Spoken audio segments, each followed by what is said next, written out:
تو مومن سے معافی مانگنا ضروری ہے۔ آج ایک عظیم تحفہ آپ کو دینا چاہتا ہوں۔ کبھی کبھی یہ ہوتا ہے، میرے پاس بھی لوگ آتے ہیں، بول صاحب جس کام میں ہاتھ ڈالتا ہوں بگڑ جاتا ہے، جس بزنس کو شروع کرتا ہوں دیکھا پوٹینشیلٹی ہے کہ اس مارکیٹ میں یہ دکان اچھی لگی، میں نے لگانے کے چوتھے دن بازو والے نے وہی دکان لگائی، سامنے والے نے وہی دکان لگائی، کمپٹیشن پڑ جاتا ہے۔ مولانا جہاں ہاتھ ڈالتا ہوں پریشانی ہے، کیا ہوا؟ کبھی کبھی ائمہ طاہرین فرماتے ہیں کبھی کبھی ہم سے ایسے گناہ ہو جاتے ہیں جس کی ہمیں خبر نہیں۔ مثلا آپ نے کسی سے وعدہ کیا یہ کام میں کروں گا، آپ نے وعدہ پورا نہیں کیا، ہوتا ہے۔ یہ روزمرہ میں ہونے والی باتیں بتا رہا ہوں، کامن چیزیں بتا رہا ہوں۔ ہم سے ایسے گناہ ہو جاتے ہیں، ہم نے وعدہ کیا اسے پورا نہیں کیا، پورا نہ کرنے کی وجہ سے جو اسے تکلیف ہوئی ہے نا، وہ آپ کی خوشیوں کو لے ڈوبتی ہے، آپ کی برکتیں چلی جاتی ہیں۔ اسی طریقے سے بعض لوگوں میں ہابی ہوتی ہے مذاق اڑانے کی۔ ہم تو بڑے جوویل آدمی ہیں، یہ جوویل آدمی ہونا ہر وقت کے لیے اچھا نہیں ہے۔ کبھی کبھی مذاق میں آپ سامنے والے مومن کا دل دکھا دیتے ہیں۔ کبھی بھی یاد رکھیے گا، مذاق کیجئے گا لیکن کسی کی کمزوری کا مذاق نہ کیجئے گا، کسی کی غربت کا مذاق نہ اڑائیے گا۔ مذاق اچھی بات ہے، اللہ کو بھی مذاق پسند ہے، لیکن مزاح المومنین اللہ کو پسند ہے، لیکن وہ مذاق نہیں جس سے آپ کسی کی کمیوں کی طرف مذاق اڑائے۔ کوئی چل نہیں پاتا ہے اس کی نقل کر کے مذاق اڑائے، کوئی ہکلاتا ہے اس کی نقل کر کے مذاق اڑائے۔ کبھی کبھی بچے اتنے بڑے ہو جاتے ہیں کہ ماں باپ کی مذاق اڑانے لگتے ہیں۔ ماں باپ محبت کی وجہ سے کچھ نہیں بولتے، لیکن وہ بلا بن کے نازل ہوتی ہے، ایسی بلا جس سے آپ کی عبادتیں بھی جا سکتی ہیں، جس سے آپ پریشان رہ سکتے ہیں، جس سے آپ کی برکتیں جا سکتی ہیں، جس سے آپ کا بزنس خراب ہو سکتا ہے۔ تو کبھی کبھی ایسا ہوتا ہے کسی سید کو آپ نے دکھ دے دیا، کسی عالم دین کو آپ نے دکھ پہنچا دیا، اور ایسی مصیبت میں انسان پڑ جاتا ہے، اس کے لیے مولا بھی یہ کہتے ہیں اگر تم کسی اور کے گنہگار ہو تو پہلے اس سے معافی مانگو، وہ معاف کر دے۔ لیکن ہمیں پتہ ہی نہیں ہم نے کس کا دل دکھایا، ہم نے کس کو دھوکہ دیا، کبھی پتہ ہی نہیں رہتا ہے، بھول جاتا ہے انسان۔ قرضہ لے لیا بھول گیا، وہ بیچارہ مروت میں مانگا ہی نہیں، ہوتا ہے نا۔ اب کیا کیا جائے؟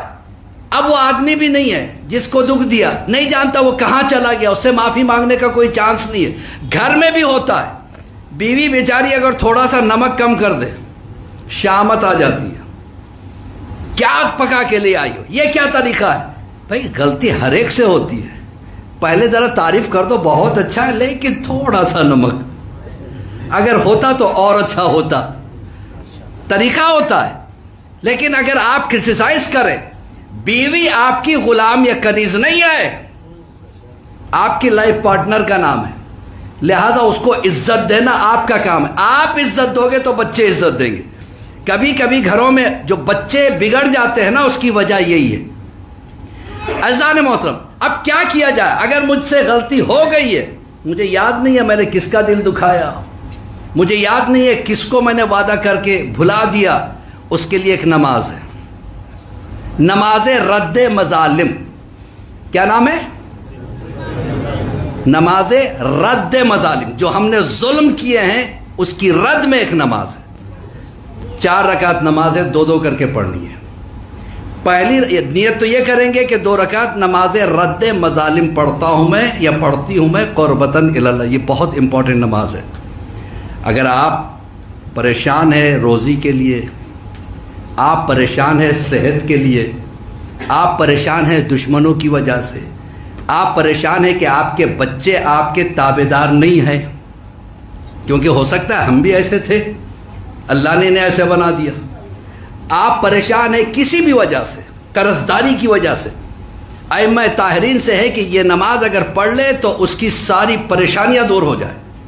ہفتے میں 1 مرتبہ ممکن ہو سکے تو 1 مرتبہ، مہینے میں 1 مرتبہ، 6 مہینے میں یا سال میں 1 مرتبہ پڑھنا ہے۔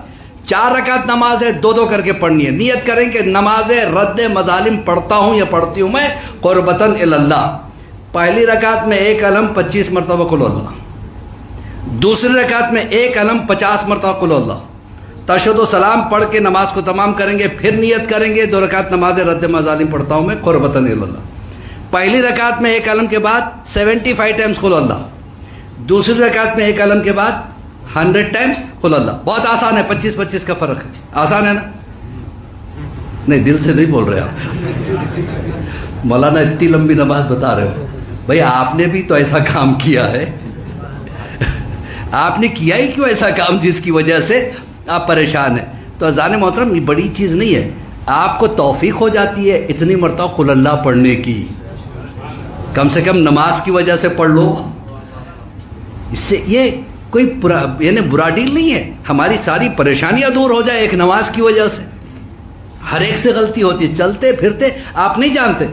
کبھی کبھی سامنے والے کو ایک مرتبہ ایسا ہوا، میں مجلس پڑھ رہا تھا، اس شیطان نے یہ کیا، اس شیطان نے یہ کیا، حالانکہ میرا انٹینشن ادھر نہیں تھا. مجلس تمام کیا، صاحب آئے ملے، صاحب میں آپ کو شیطان نظر آتا ہوں. میں نے کہا بھائی یہ کیا کر رہے؟ کہا آپ مجھے کو دکھا رہے تھے. حالانکہ میری وجہ سے ان کا دل دکھ گیا اور مجھے پتا بھی نہیں چلا. یہ چھوٹی چیزیں ہوتی ہیں، چھوٹی چھوٹی گناہ ہوتے ہیں، لیکن کبھی کبھی اس کی وجہ سے ہم پہ بلا آ جائے. میں نے فوراً ان کے ہاتھ پکڑے، میں نے کہا بھائی مجھے معاف کرنا، میرا مطلب ادھر نہیں تھا، شیطان تو ہر طرف ہوتا ہے، ادھر بھی دکھا دو. تو کہنے اچھا میں سوچا شاید آپ مجھے کو، کسی نے شاید آپ کو میرے خلاف کان بھر دیے. یہ بھی بڑی بلا ہے، یہ بھی بڑی بلا ہے. ایک صاحب ہم سے دھیرے دھیرے باتیں کر رہے تھے، دوسرے صاحب جو ہمارے ساتھ تھے وہ میرے ہی بارے میں کہہ رہا تھا نا، بھائی آپ سے کوئی تعلق ہی نہیں تھا. اسی لیے حکم ہے کہ جب 4 آدمیوں میں بیٹھو تو کانا پھوسی نہ کرنا. کتنا اسلام خیال رکھتا ہے ہمارا. اذان محترم یہ ہے نماز رد مظالم. اس کو نوٹ کر لیجئے گا، شاید کسی کے کام آ جائے تو اس غریب کو بھی دعا دے دیجئے گا. کہنے کا مقصد یہ تھا کہ انسان کی غلطیاں، انسان کے حقوق معاف نہیں ہو سکتے، لیکن پھر بھی ہمارے ائمہ طاہرین نے ہمارے لیے دروازہ کھلا رکھا. پتہ ہے ہمارا نیچر کیا ہے، پتہ ہے ہمارا نیچر کیا ہے. بتائیے اس سے اچھی بارگاہ ہمیں کہاں سے ملے گی؟ یہاں سے صرف ملتا ہے، ہمارے سے کچھ جاتا نہیں ہے. کل کی آپ کو یہ حدیث یاد ہوگی جو میں نے کل آپ کے سامنے پیش کی تھی. امام حسین کی بارگاہ ایسی ہے کہ من بکا